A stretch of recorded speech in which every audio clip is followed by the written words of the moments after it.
faire une petite histoire courte, je suis content d'être ici à Trois-Rivières. Je suis moi-même originaire de régions encore beaucoup plus loin que Trois-Rivières.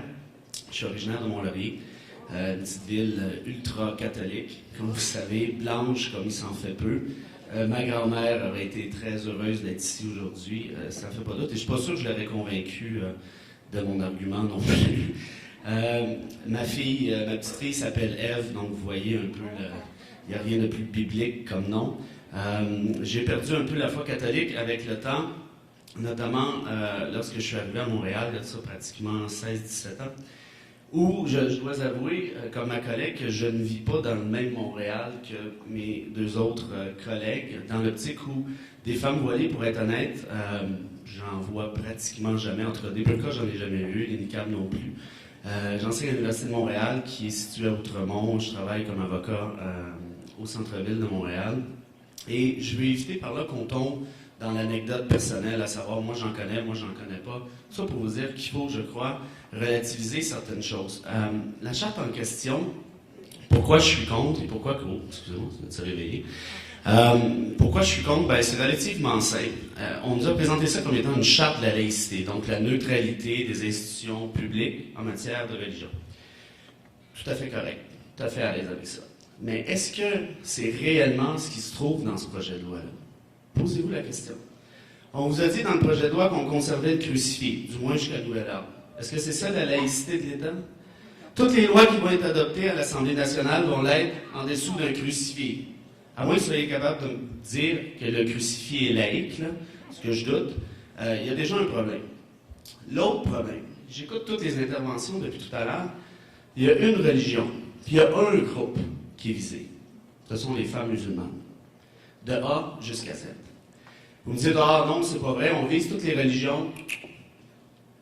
Le ministre Drainville lui-même a parlé d'islamisation de Montréal.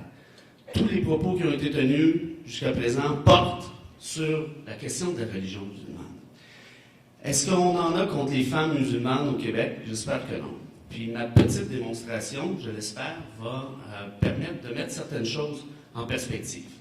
Je suis contre l'intégrisme religieux. Je ne suis plus religieux. Je suis parfaitement athée. Sauf que j'enseigne le droit constitutionnel et je me suis intéressé à la question des chartes. Je me suis intéressé à la protection des droits fondamentaux pour vous, pour moi.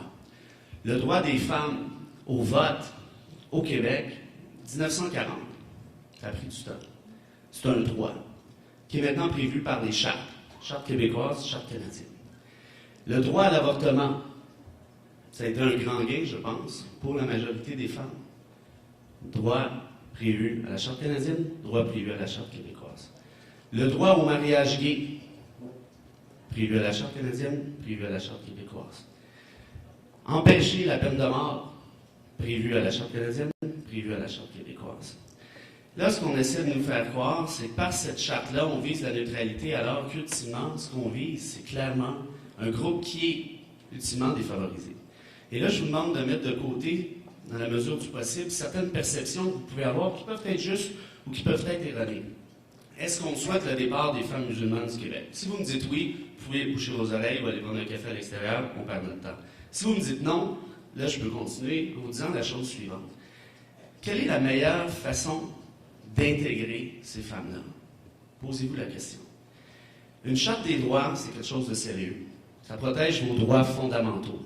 Et des droits fondamentaux, ça ne se modifie pas comme des petits bonhommes en plasticine. Là, on en enlève un petit peu, puis on en rajoute là quand ça nous tente comme ça, un peu tout croche. C'est pas comme ça.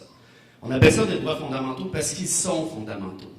Et la Charte canadienne et la Charte québécoise protègent l'égalité homme-femme. C'est prévu aux deux chartes. Ce qui veut dire que toutes les lois qui sont adoptées par Québec et ailleurs doivent respecter l'égalité homme-femme. C'est déjà prévu, bien avant Bernard Drainville, et bien avant Pierre-Éliott Trudeau, et bien avant René Lévesque. Tout ça émane de la Déclaration universelle des droits de l'homme de 1948.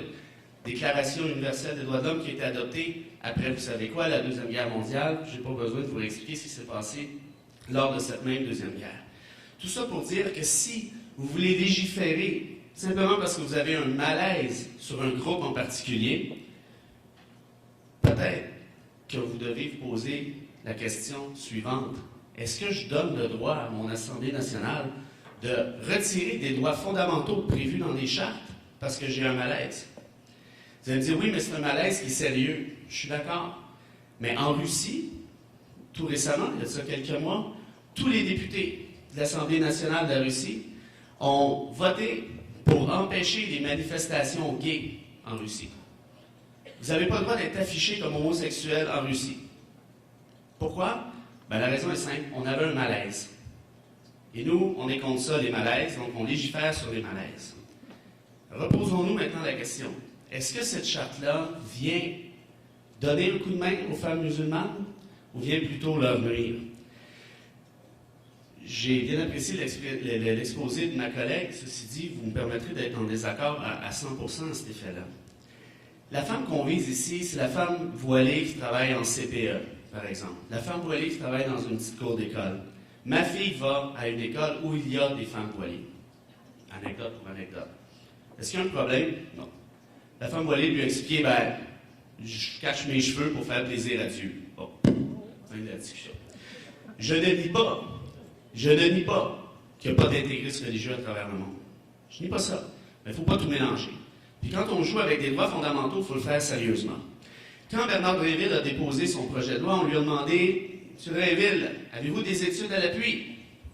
Non. Ah, pas bien.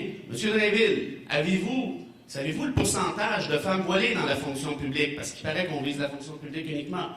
Non, je ne le sais pas. Vous n'avez pas d'études? Non. Et quand il a demandé aux gens, venez nous dire ce que vous pensez de mon projet de charte, il a reçu des courriels, M. Drinville. C'est la nouvelle mode en démocratie. Puis il a dit, ben, il y a 47% des Québécois qui sont d'accord avec moi.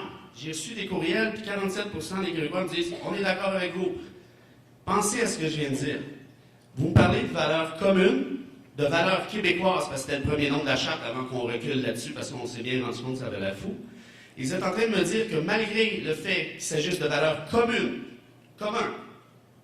on était capable d'aller chercher plus de 47% dans une opération qui est purement populiste. Wow! Et de ce fait-là, vous vous sentez légitimé de retirer des droits? Je reviens encore une fois à la femme voilée qui travaille en CPE, cours d'école, peu importe. La femme en question, c'est dommage, mais elle devra faire un choix entre sa liberté de religion et son travail. Comme eux autres ont fait, c'est faux, ça, monsieur. C'est faux. Parce que dans ce cas-ci, si vous me permettez, on vise un groupe ciblé, qui est celui des femmes musulmanes, clairement, et on sait très bien que bon nombre de ces femmes refuseront de... Moi, ce que je souhaite pour les femmes musulmanes, et là, c'est pas le constitutionnaliste qui parle, c'est le citoyen, je souhaite une intégration sérieuse. Et pour moi, la meilleure façon que ces femmes-là s'intègrent, c'est par le marché du travail.